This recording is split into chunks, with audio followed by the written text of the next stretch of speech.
to another Modern Mind Ancient Book where we're going back to move forward. We're finding a love for the law, the prophets, and the writings. My name's Roger. I'll be your host. Present today, we've got Pete. Welcome, Pete. Shalom. And Landon. Welcome, Landon. How are you today? I'm doing all right. Great. Today, we are going to go through the book of 1 Timothy in the New Testament. We've had a pretty good run so far. We did Philippians last time. And now we're going to do kind of a special person to Paul. Timothy is no slouch when it comes to early Christianity, is he? No. So one of the early church fathers. Yeah, that's right. Definitely a bigger player in the apostolic mission that Paul was playing out. He stayed and he encouraged the churches. He was kind of Paul's right-hand man. Right. And so, we've seen the church kind of get established. First Jewish people and proselytes. At this point in history, around 63 AD, we're seeing a lot of Gentiles have come into the church, pagans without the background. It's causing some disruption, some issues. Luke actually addressed that specifically by writing both of his documents to explain that, this new sect is not something contrary to what they already know, and that it's not dangerous to the Roman Empire, but instead it's just a sect of Judaism, and that there's a whole history behind it, right? That was kind of Luke's purpose, is that it's real, there's a history behind it. And so, by the time we get to Timothy, this is very pastoral. In the last book that we did, Philippians, Paul was saying, he was sure he was going to be released, and in 1 Timothy, he actually does get released from prison, at least for a little while.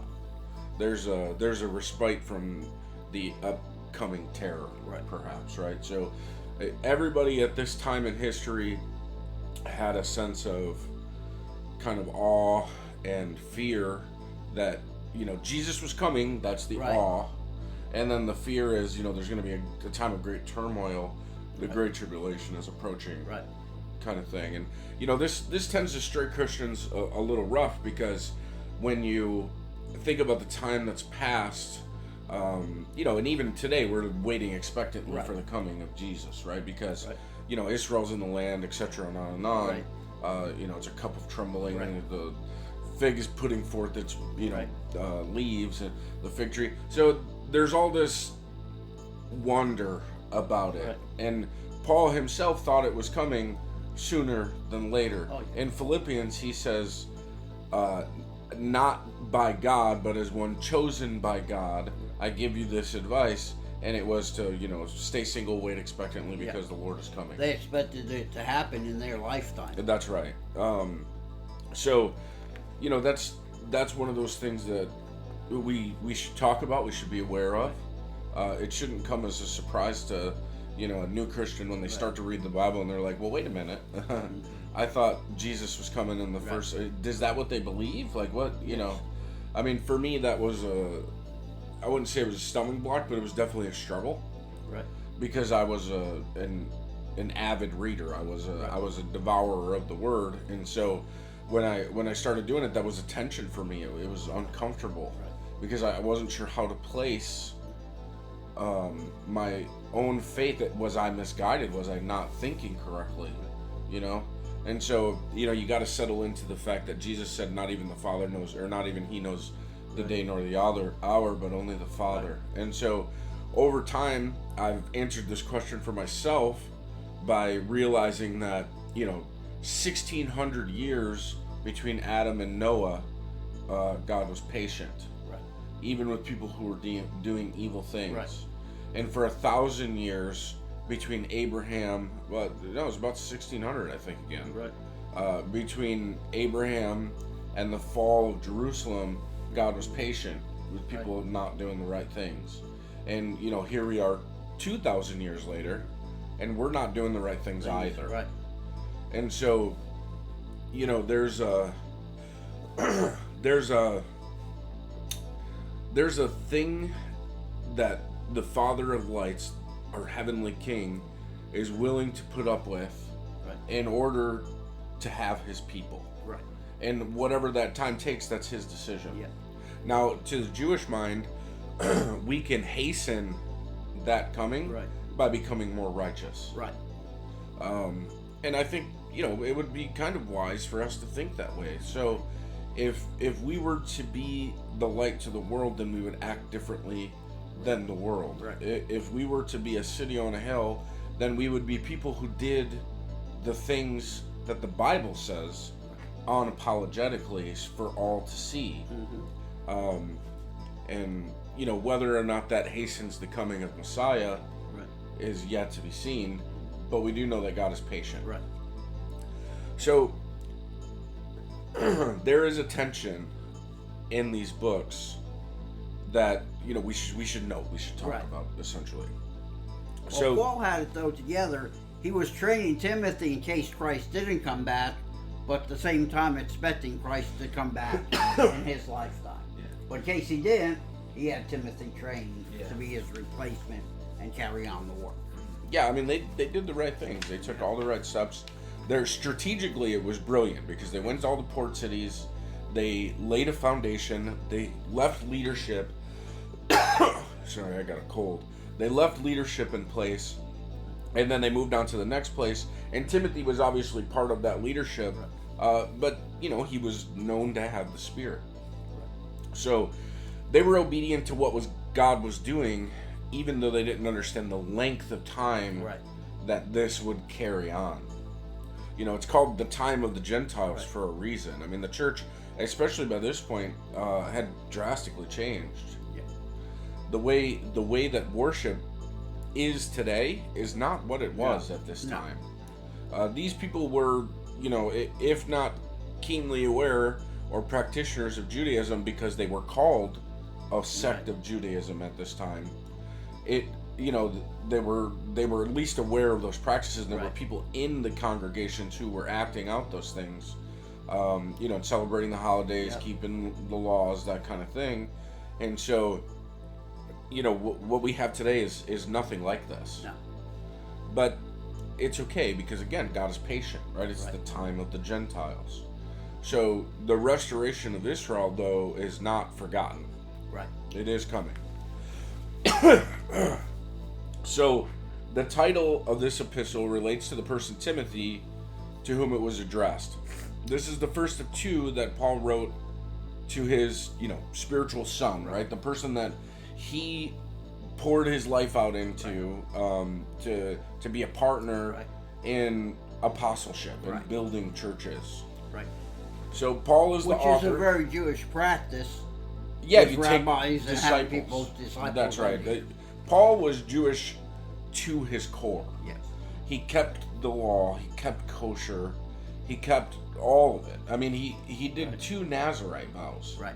So, but what Paul did was be flexible with the people around him to say, if God is doing a work, what am I to say it's not? Right. So when somebody came in that, ate pork every day, he wasn't Yeah. upset with No. them. He just understood that, God is the God of all human beings.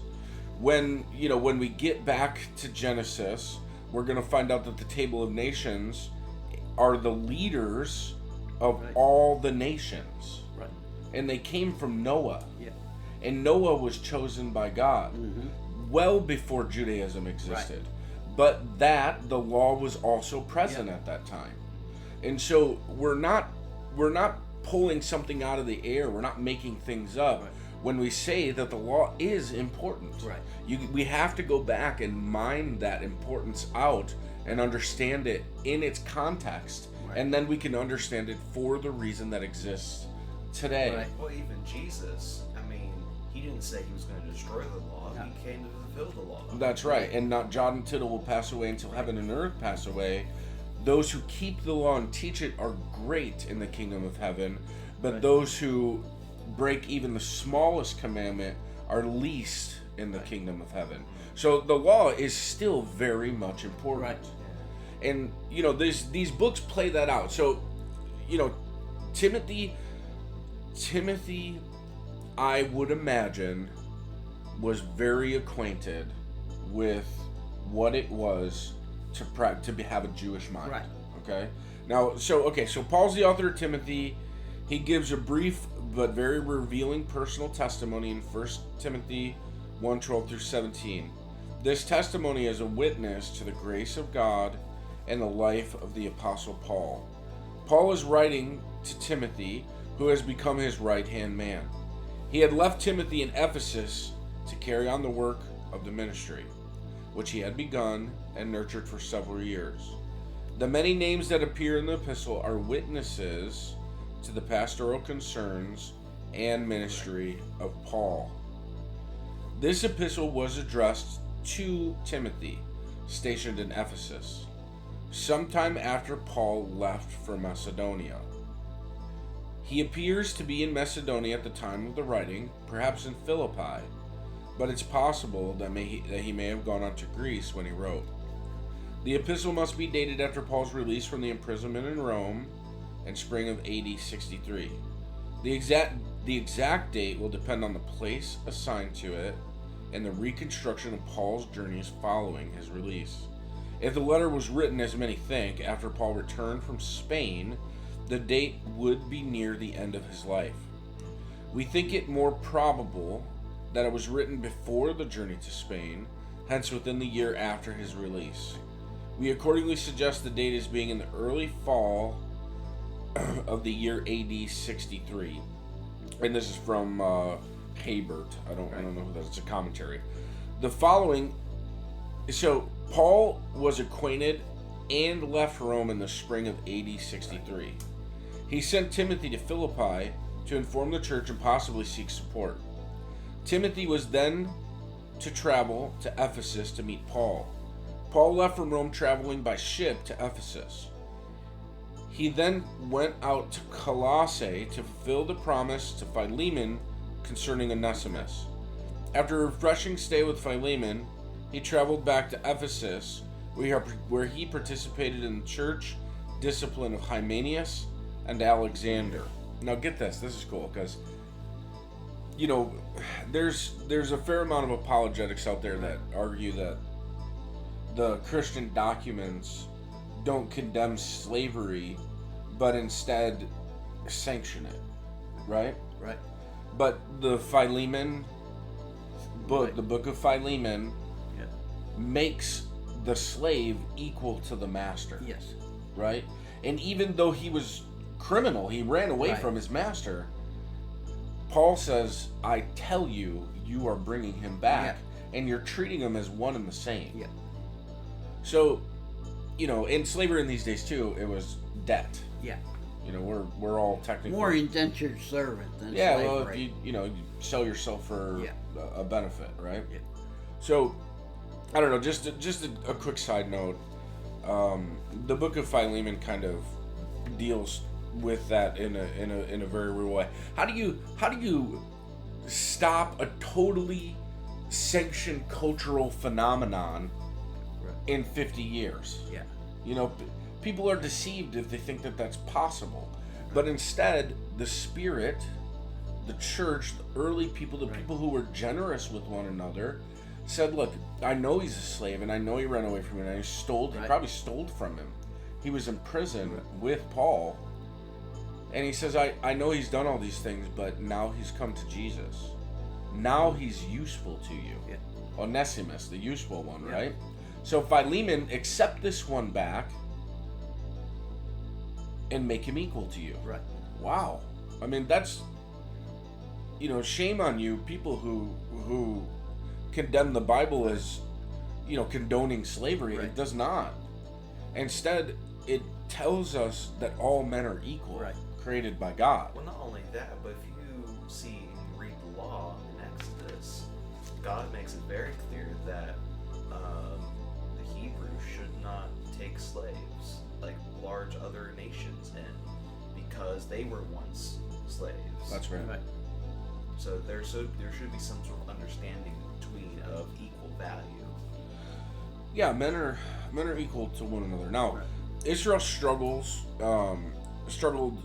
over time with seeing the nations as valuable as they were. I mean, that was one of the things that, Jesus was arguing a lot, Right. is that you're not greater because of the law, right? Right.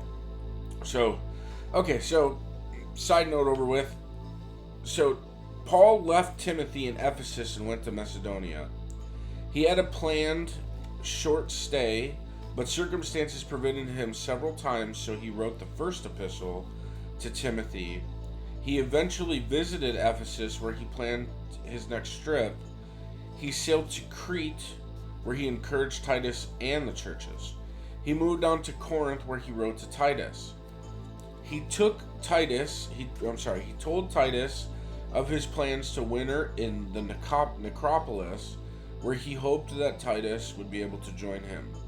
It was probably in the spring of AD 64 that Paul began his ministry trip to Spain.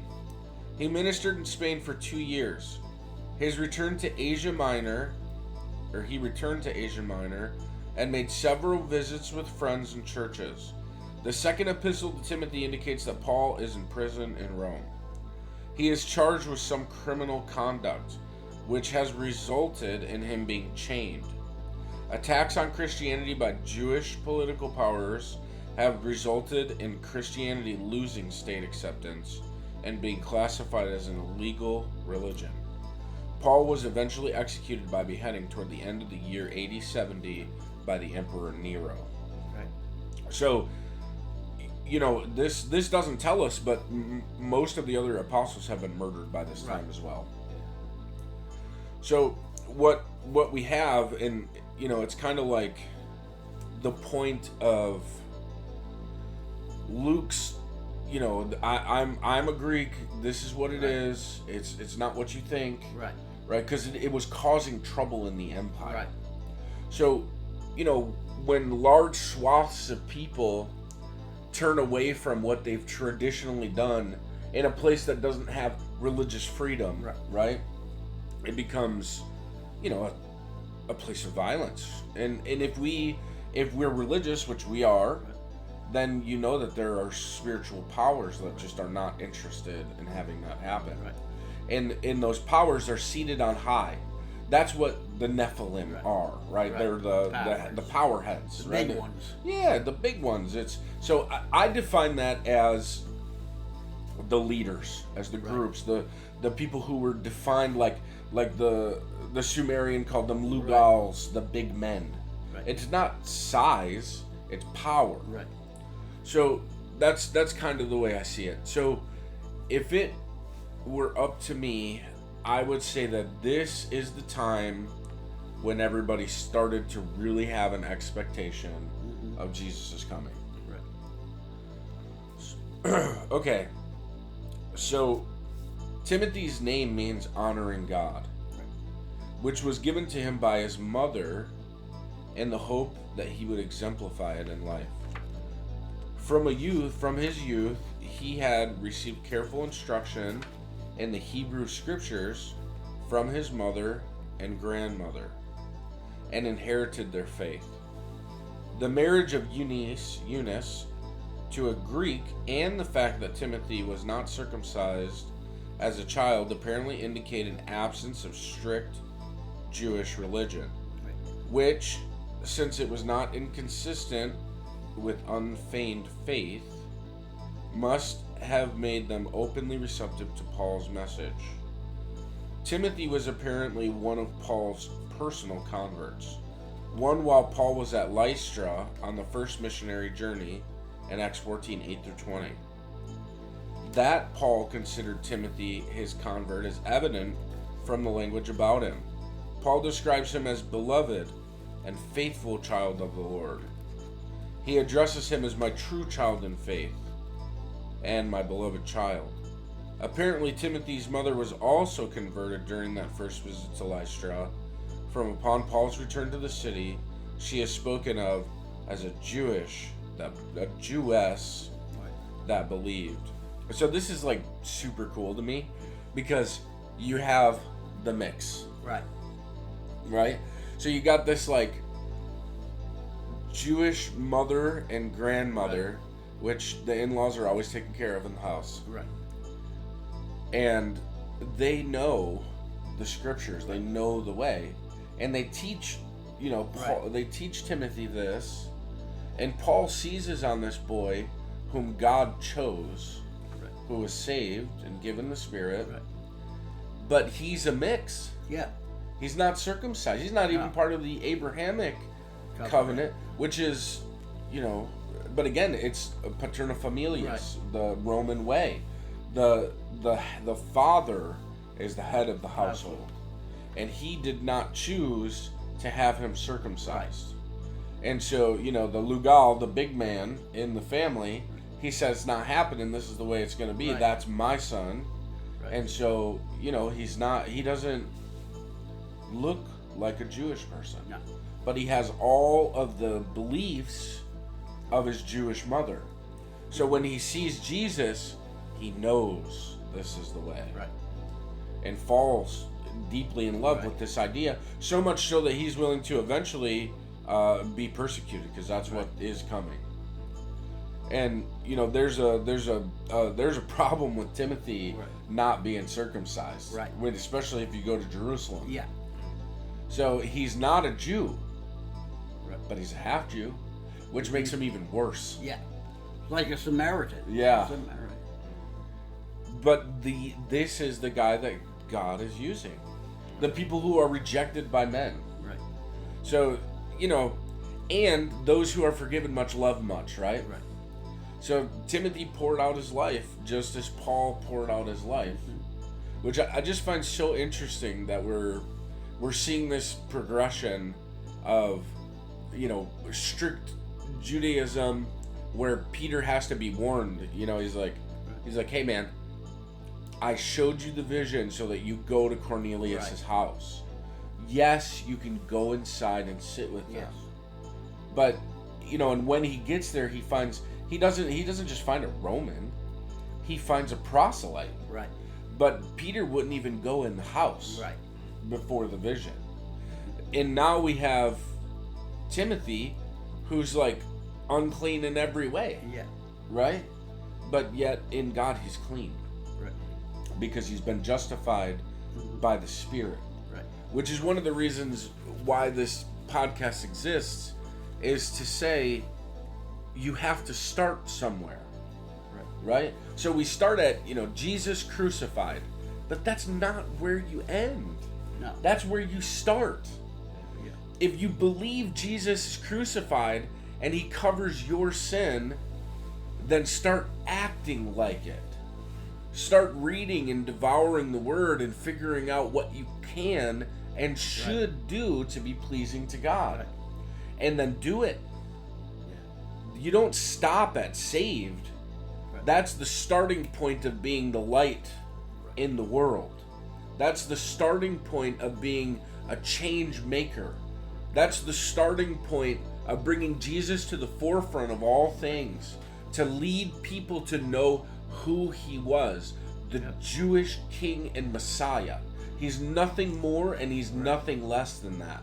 He was born a man, he died a man, he rose in a man's body. And when he comes back to Jerusalem to rule and reign from Jerusalem. Yep. So, that's what we have. And he picked these weak people like me. I am weak. I don't know any of this. I didn't even have the benefit of being raised by Jewesses. Right. I had to go seize on a couple of Jewish guys and learn from them, like it talks about in Zechariah. And from that, I found that the scriptures are replete with not only the wisdom of God, but also the foolishness of men. Yeah. Oh, yeah. And then how we, as fools, can become wise by devouring what he is. Right. And then expelling that by living that in our lives, right? If you take it in, you can put it out now. Right. To become a sieve. So how do you want to read Timothy? You've been appointed by the Apostle Paul to oversee the churches of the area of Ephesus. You are considered a younger man, but you have years of ministry experience with the Apostle Paul. You have seen the power of God work in the lives of the people. You want to help establish godly leadership over these churches. You have a good sense of what you need or what needs to be done, but there are some who will look down on you because of your youth. You welcome this. Wait a minute. Epistle. Oh, never mind. I apologize. You welcome this epistle from Paul. You want to know how your mentor is doing. You desire to learn how life is going for your friends. You want to know how the ministries of the church are growing. You need the authoritative word of the Apostle Paul about how to develop the church. What are the requirements for elders and deacons? How should you deal with false teachers who disrupt the Christian communities? How do you cultivate a program to disciple believers so that they will be leaders for new church planting ministries? What are the ministry responsibilities of the church to the widows in the community? And how do you determine what widows should be cared for? You also desire to develop your own leadership gifts and spiritual life, so you hope that Paul will have some words of instruction and encouragement. Your task is great, and you need the wisdom of God to move forward. You read with great anticipation that God will answer your prayers for guidance through the writing of Paul. So this is just about one man. Right. And that's kind of odd. The rest of these books are, they're pastoral epistles to like a congregation. Right. But this is just about Timothy. It's more of a personal letter than a church letter. Well, he's over a whole series of churches, right? Okay, so key verse, Pete, you got that? But in case I am delayed, I write so that you may know that one ought to conduct himself in the household of God, which is the church of the living God, the pillar and support of the truth. That's 1 right. Timothy 3:15. Yeah, so it's about orderly conduct. It's about acting with knowledge. Yep. So Paul argues that the church of the living God, the pillar and support of the truth, must conduct itself according to sound doctrine, and Christian character. And that's the gist of the book. I mean, It's a great book. It's worth a read. There's lots of questions in here. Eventually, we're going to get to the details of these books. But today, we're just talking about date, place of authorship, and all that kind of thing. We thank you for joining us. Thank you, Pete and Landon, for being here. Really appreciate it. We're gonna sign off now, but we hope that you've enjoyed this. If you have any questions or concerns, please feel free to reach out to modernmindancientbook@gmail.com. Until then, I'd like to leave you with a blessing. May the Lord bless you and keep you, and make his face shine upon you, and be gracious to you, and turn his countenance toward you, and bring you peace.